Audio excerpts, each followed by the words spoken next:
Hello, I'm David from Eden Motorgroup. This is the Mazda MX30 and it's amazing.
So let's start off with the standard specification, and I'm not sure if Mazda really understands what a standard specification is.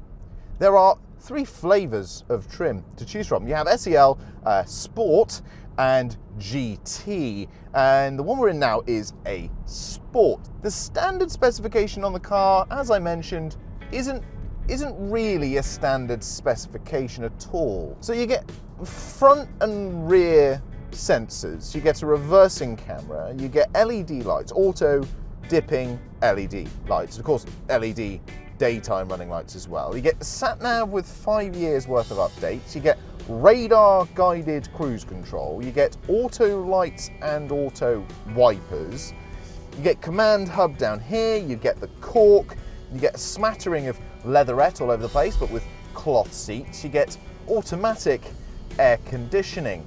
The battery has a 8-year warranty and the car comes with a 3-year warranty. You have Android Auto and Apple CarPlay, Mazda's plethora of safety systems, and of course, being Mazda, pathological about safety and all that, one of the highest safety ratings you can get on an EV. You also get Mazda's head-up display as standard. That basically shows you the speed of the road, the speed you're going, your cruise control speed, sat-nav directions. You have blind spot monitoring. You have emergency SOS calling, a sunglasses holder as well.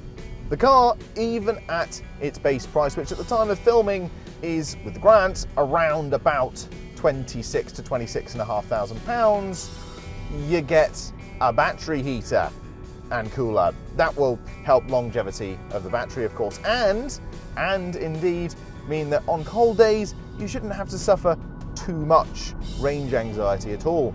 After that, you move on to this specification. This is the Sport. That gives you electric memory heated seats. Those are memorized to the door mirrors and to the head-up display and the key as well. So whoever gets in the car, it goes straight to their driving position. That means you just have to alter the wheel and away you go. You get a frameless auto dipping mirror and on the right-hand side driver's mirror as well. You get keyless entry and exit, and you get a little bit of extra cork on the side here and some chrome furnish on the interior. Although the chrome is more like a dusty chrome. It's rather nice, I quite like it. And then we move over to the GT, which from the outside is actually what you've been seeing, the black with the brown leather interior. The standard car comes with a very good 8-speaker sound system.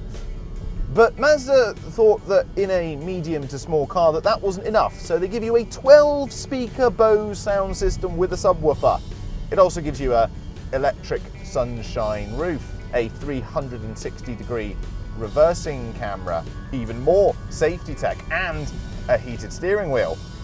All in all, there is much to like. You get a lot for your money, because around 26.5 and all the way up, even in the most expensive specification with the alternate leather in red, not going to be spending anything over £33,000, and that's if you pick everything. But there is something a little bit extra odd about the MX30 that a lot of people don't seem to quite understand. And that's the doors. Now, I'm going to take you through why Mazda decided to put those doors in the first place. And if you don't know what I'm talking about, the car has reverse hinged freestyle doors, like a Rolls Royce. One of the main reasons why they have chosen to do this is that it makes side impacts on the vehicle safer. In these Euro NCAP videos from their crash and safety tests of the Mazda MX30, you can actually see how little damage is done on the side impact of the car. Another benefit of having these doors like this is that it's much easier to load a child in the back.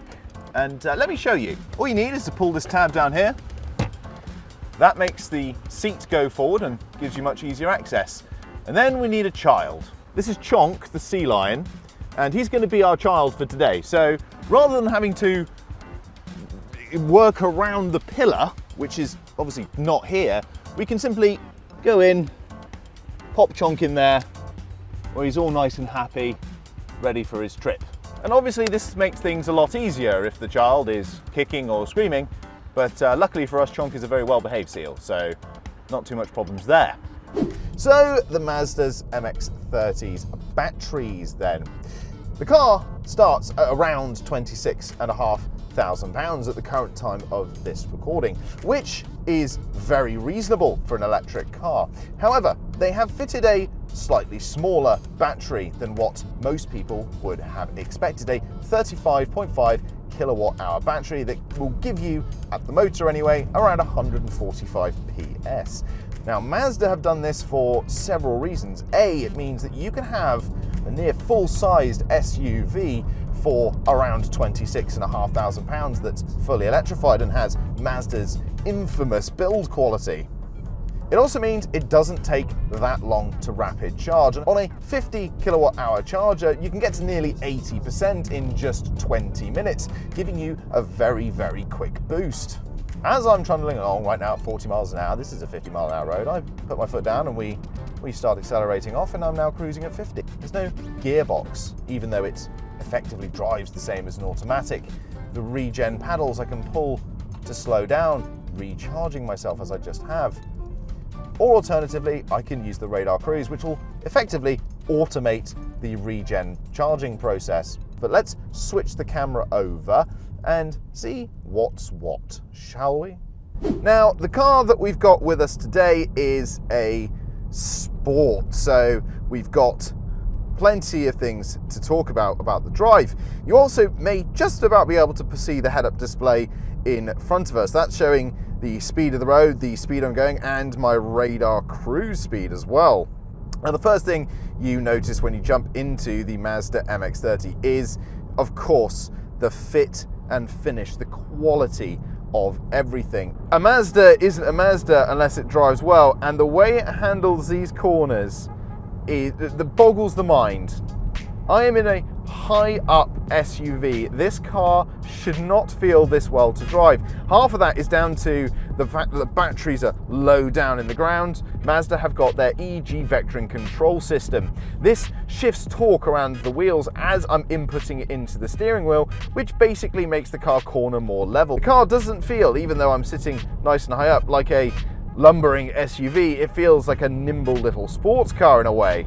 Mazda have really thought out about the layout of this interior. Everything faces you, even the screen, which you can see over here, faces you slightly. Now, Mazda have not gone with the traditional touchscreen, and they use this ingenious little toggle system down here with shortcuts, and actually makes navigation of the infotainment system feel a lot smoother. The seating position is, for want of a better word, excellent, absolutely excellent. There's even a little shin pad down here so I can lean my leg up against it so it's nice and comfortable. You have plenty of room down here, and the cork isn't just aesthetic, it's a callback, of course, to the fact that Mazda used to be a cork manufacturing facility way back over 100 years ago.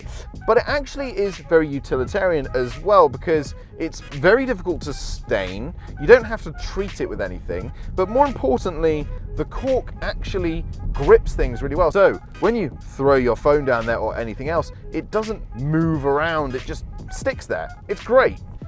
So let's talk a little bit about the regenerative braking. The car has got 5 regenerative braking modes. The standard mode, and it will go back to this if you ever go into radar cruise or turn the car off, turn it back on again, feels exactly like an automatic. You've also got these paddles behind the steering wheel. They can adjust it 2 ways either side, so you have 5 driving modes entirely. So if I was to pull the right paddle twice, I am now essentially free rolling. I'm losing about every sort of 50 meters 1 mile an hour, but I am essentially free rolling. And then we pull the left paddle from the middle, which means that we're now into the full regen braking mode. So you start to learn as you drive along. When you're coming up to a junction, let's say you pull the paddle twice, that's slowing us down nice and neatly, and it's a decent amount of regen braking. In the harshest regen braking mode, it will also put the rear brake lights on for you. So you know that the person behind you isn't gonna run back up you and say, well, the brake lights weren't on, because they are. When you buy one of these cars as well, you do indeed have access to the My Mazda app, which will help you and allow you to control various bits of the car from the safety and comfort of your living room. So let's go through that now. So I thought I would also just show you a quick little overview of the My Mazda app. You can download this on Android or iOS and can control your MX30 in a number of ways. By pressing and holding the center button, you can initiate a charge. I don't want to do it right now, so I'm taking my finger off of it. You can also swipe across and start playing around with the climate control. So if I quickly pull that one there we go. You can now see your current in-vehicle temperature. You can adjust it as well, so we can go all the way down and all the way up. It's worth noting, if the car is plugged in, then it will actually take electricity from the wall and not from the battery, so you still have 100% battery when you drive away. We can also check our tire pressures, whether the doors are locked or closed, and the car will send you notifications if you have left your car door open, for example, straight to your app. You can give your emergency roadside assistance a ring, and they'll use the GPS in the car to locate where your location is. You can also type in any location you want. Let's say, for example, I wanted to go to Eden Mazda. I can send this information to the car, so when I get inside it, the sat-nav is already programmed and ready to go. You can also search and select charging points that are nearby, and you can see whether or not they're in use. All you have to do is swipe up and look around, and you'll be able to find one. You can also do things like ping the location of your car to your phone, and that way, if you lose it in the car park, it's not so much of a big deal. And if you missed one, you can view your safety and security notifications through the app as well. You can even add alternative drivers or add other people to the app. So that's the MX30. If you want to find out more information, just give us a ring at the number on screen right now, or of course you can send an email. Thank you very much for watching. One last thing. When you purchase your brand new electric vehicle from Eden Motor Group, make sure to quote Eden EV1 at the point of purchase, and you can have your first service on us. Offer ends 1st of April 2022. Thank you very much for watching.